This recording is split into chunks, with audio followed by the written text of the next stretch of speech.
magluto tayo ng aking gagawing hapunan. Meron pa ako dito malagkit from Thailand. Gagawin ko po siya biko. Tingnan po natin. Hintayin na lang po natin maluto siya bago tayo magawa ng kanyang arnibal. At lalagyan po natin ng condensed milk na ubi flavor. Pakulo na. So yan, let's start cooking. Lalagyan na po natin yung gata. Yan.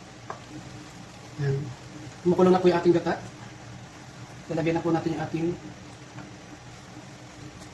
condensed milk.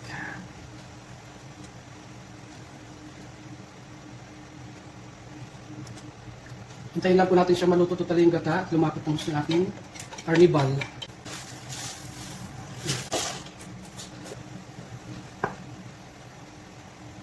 Ayan po, malapit na pong lumapot ang ating arnibal. Hindi matagal na po ang paggawa ng arnibal kasi kailangan talaga yan malapot na malapot para maganda po yung ating kalalabasan ng ating niluto.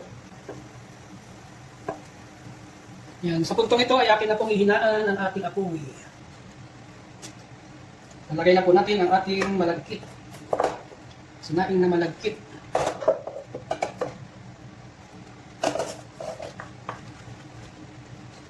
Yan po ang ating biko with ubi flavor na condensed milk.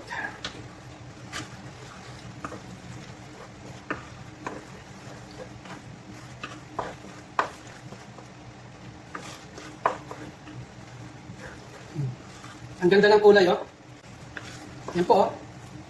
Ang sarap, oh. Ang bango. Amoy pa lang.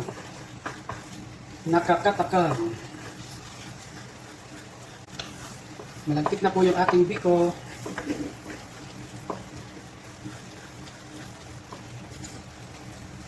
Yan, luto na po yung ating biko.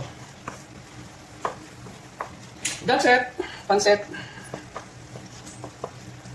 Alamigin po natin ng bagya bago natin isalin sa ating lalagyan.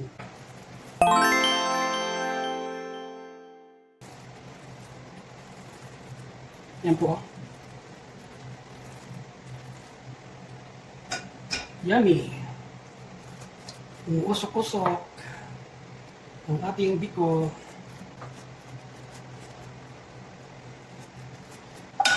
Yan po mga kaibigan, ang ating biko with ubi flavor.